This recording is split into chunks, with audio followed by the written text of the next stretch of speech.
Perkembangbiakan makhluk hidup adalah terbentuknya individu baru yang sama jenisnya dengan individu yang menghasilkannya.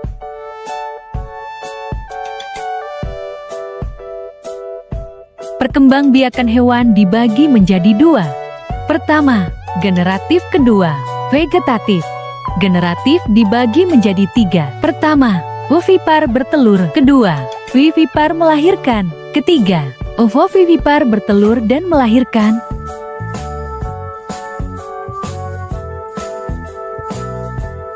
Vegetatif menjadi tiga. Pertama, tunas. Kedua, fragmentasi. Ketiga, partenogenesis.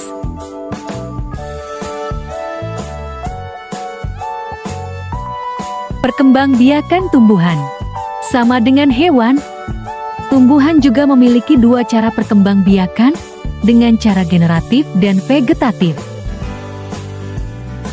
Perkembangbiakan generatif adalah perkembangbiakan yang ditandai adanya peleburan sel kelamin jantan dan betina.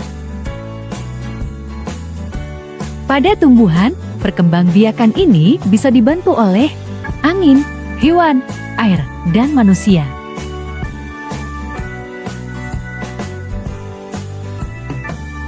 Perkembangbiakan tumbuhan yaitu dengan cara melekat atau jatuhnya serbuk sari ke kepala putik.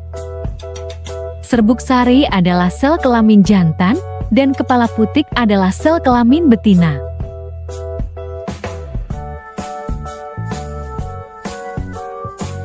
Setelah terjadi penyerbukan pada serbuk sari, tumbuh bulu serbuk sari yang menuju ke ruang bakal biji. Serbuk sari akan masuk ke dalam ruang bakal biji melalui bulu serbuk sari.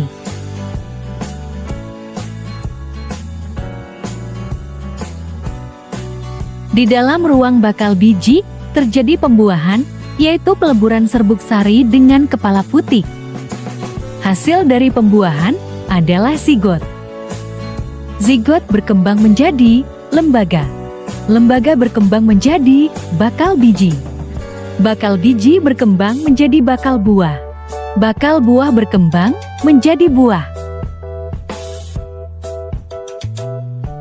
Penyerbukan dibagi menjadi 4 cara, yaitu penyerbukan sendiri, penyerbukan tetangga, penyerbukan silang, dan penyerbukan bastar.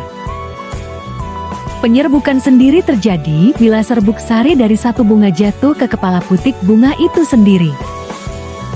Penyerbukan tetangga terjadi bila serbuk sari dari satu bunga jatuh ke kepala putik bunga lain yang masih dalam satu pohon.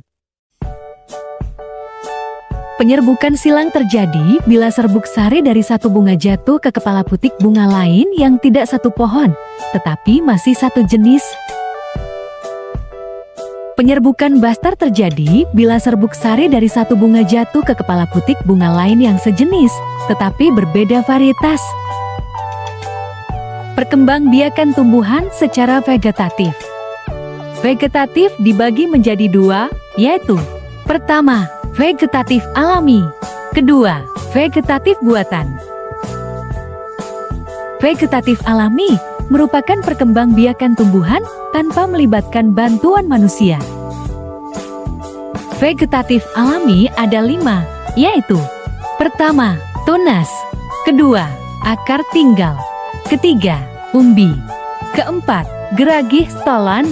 Kelima, spora.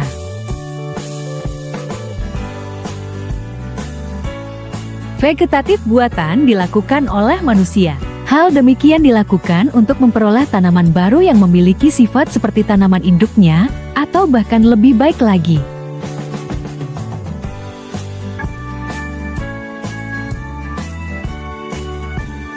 Vegetatif buatan juga ada 5, yaitu pertama, mencangkok. Kedua, menyetek. Ketiga, merunduk. Keempat, mengenten. Kelima, menempel.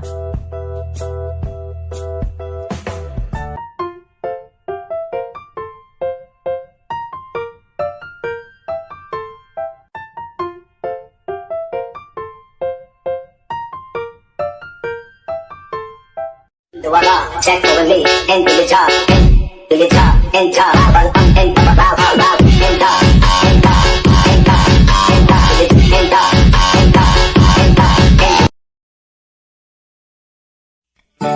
Selain menghemat penggunaan listrik, kita dapat memanfaatkan sumber energi alternatif yang dapat menggantikan penggunaan bahan bakar fosil agar dapat memanfaatkan energi alternatif untuk memenuhi kebutuhan. Jika kamu pergi ke beberapa daerah yang tidak terjangkau aliran listrik PAN, kamu dapat menjumpai penggunaan energi alternatif dalam skala kecil. Sumber energi alternatif yang banyak digunakan antara lain adalah sinar matahari dan aliran air sungai.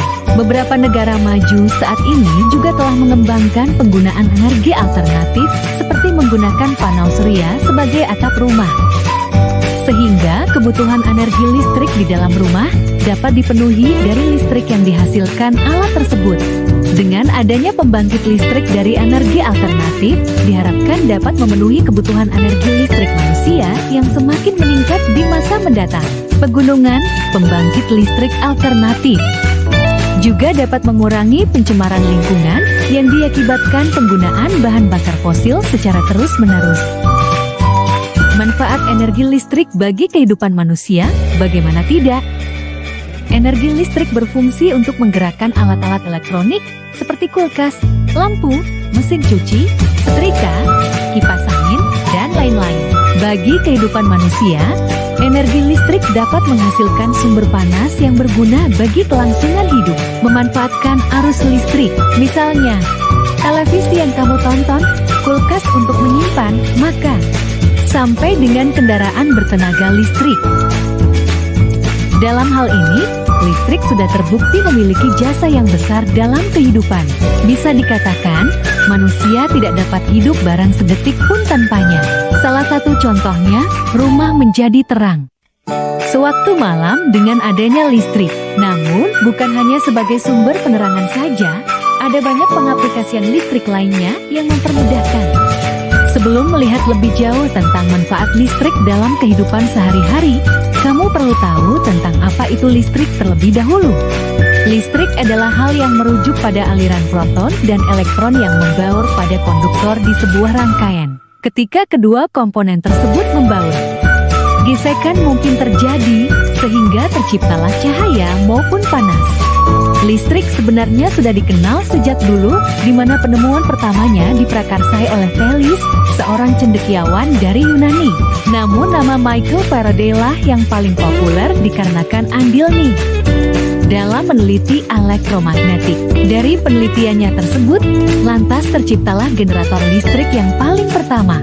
Selain itu, ada dua jenis listrik, yakni listrik statis perpindahan, arusnya terbatas, dan listrik dinamis arus yang mengalir atau bergerak. Meskipun berbeda satu sama lain, keduanya tersebut tetap dimanfaatkan dalam kehidupan manusia.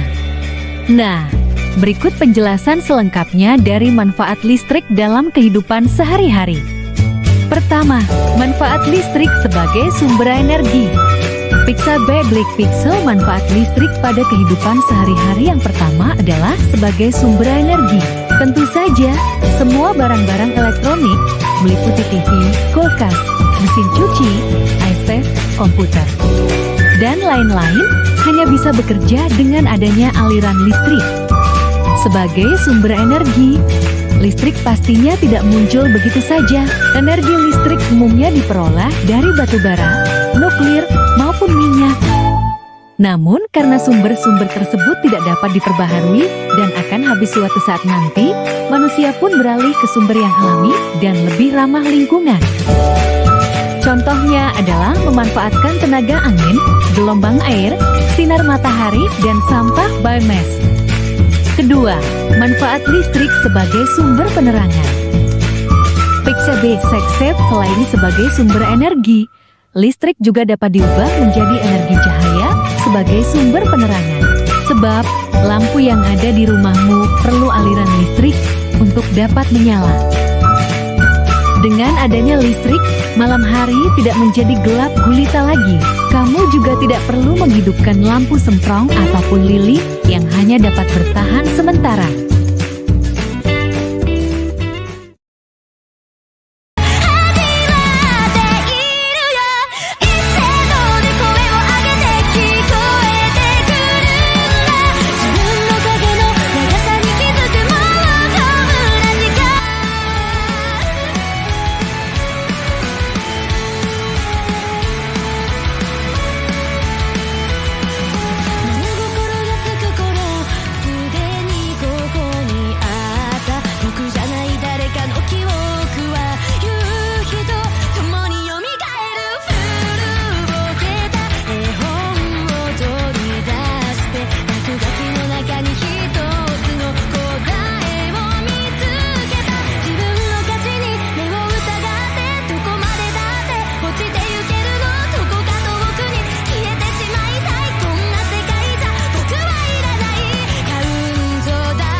と君のポケットの中にあった散らばってた全てが今一つに重なる手を取り始めよう僕たちのもの一度はいらないと思った今なら胸を張れる気がしたんだ愛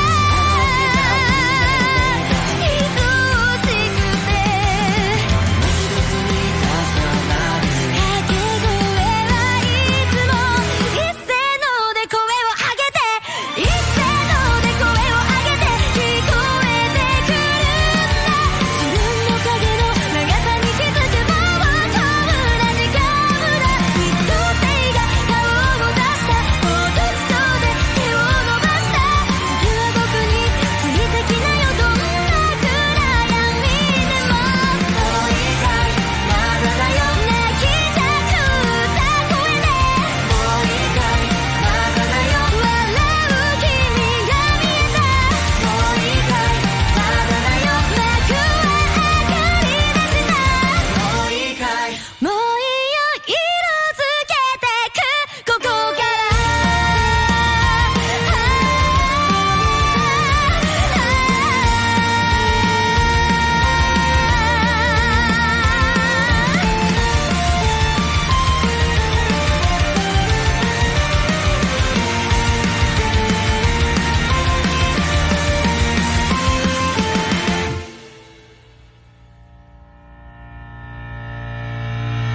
なぞった線で結んだ世界色づけてくここから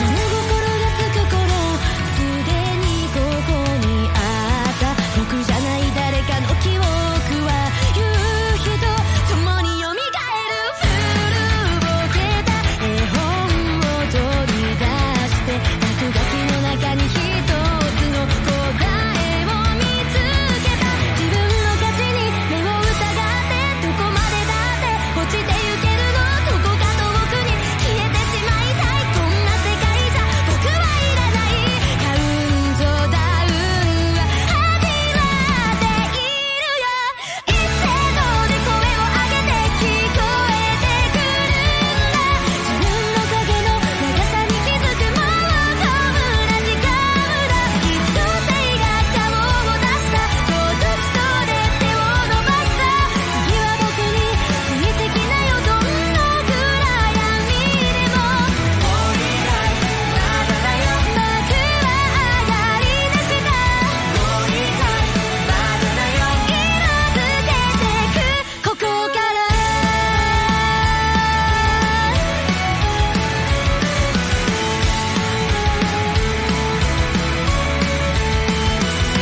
10年後の僕らはすれ違いばかりで謙遜に思いを馳せては戻れないと思い込んだくたびれた心に追い打ちをあの頃と変わらない夕日もなんとも思わない自分を信じ歩いてければどこまでだって登れるのになかとまたぐその空白に大切なものを見落としている見つけられないと泣きわめく君へ一斉ので声を上げて聞こえてくるんだ自分の影の長さに気づくもう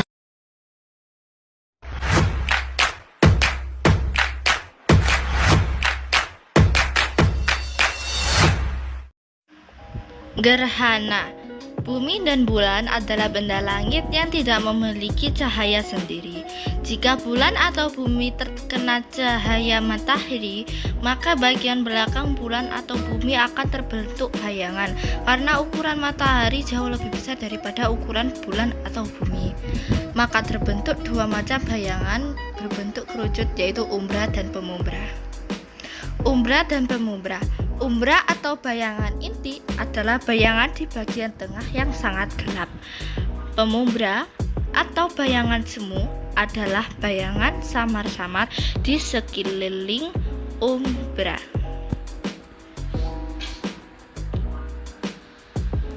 Macam-macam gerhana. Gerhana matahari. 1. Gerhana matahari total. 2. Gerhana matahari separuh. Dan 3. Gerhana matahari cincin.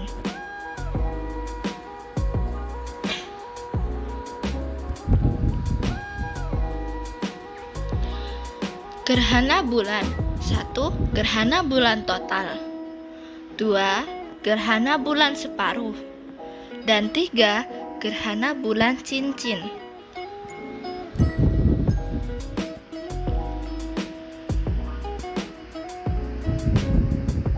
Gerhana matahari. Gerhana matahari terjadi pada siang hari, ketika bulan baru atau bulan mati. Gerhana matahari terjadi ketika kedudukan bulan, bumi, dan matahari membentuk garis lurus. Kedudukan bulan berada di antara bumi dan matahari. Gerhana matahari terjadi ketika sinar matahari pada siang hari terhalang oleh bulan, sehingga keadaan yang terang berangsur-angsur menjadi gelap. Jika terjadi gerhana matahari, maka bayangan bulan akan mengenai bumi. Oleh karena bulan lebih kecil daripada bumi, maka hanya sebagian tempat saja yang mengalami gerhana matahari.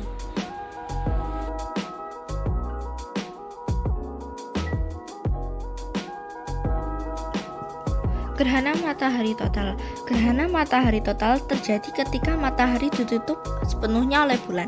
Hal ini dikarenakan bulan berada di dekat bumi dalam orbit bujurnya. Gerhana matahari total hanya dilihat dari daerah permukaan bumi yang terkena bayangan umbra. Gerhana matahari total selalu diawali dan diakhiri dengan gerhana matahari sebagian.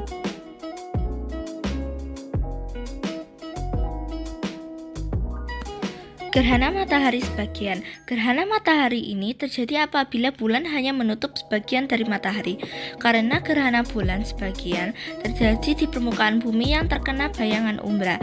Pada saat gerhana matahari sebagian terjadi, kita dapat langsung melihatnya ke atas. Gerhana matahari sebagian tidak merusak retina mata. Gerhana matahari cincin. Bulan hanya menutup sebagian pada matahari dan cahaya matahari. Selebihnya membentuk cincin bercahaya sekeliling bayangan bulan yang dikenali sebagai cincin. Terjadi di permukaan bumi yang terkena lanjutan bayangan-bayangan inti. Hal itu terjadi karena bulan berada pada titik terjauhnya.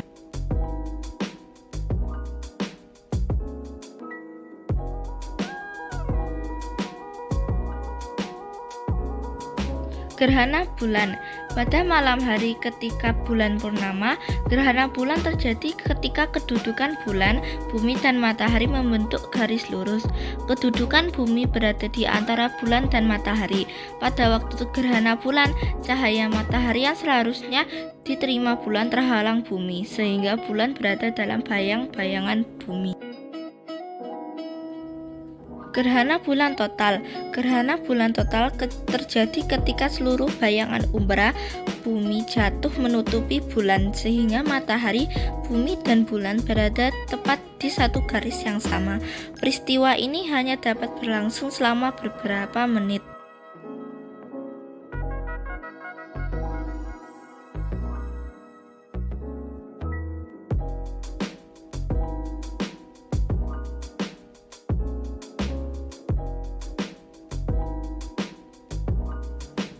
Gerhana bulan sebagian. Gerhana bulan sebagian terjadi ketika bumi tidak sepenuhnya menghalangi sinar matahari ke bulan. Ketika terjadi gerhana bulan sebagian, sebagian permukaan bulan berada di daerah penumbra dan sebagian lainnya mendapatkan sinar matahari.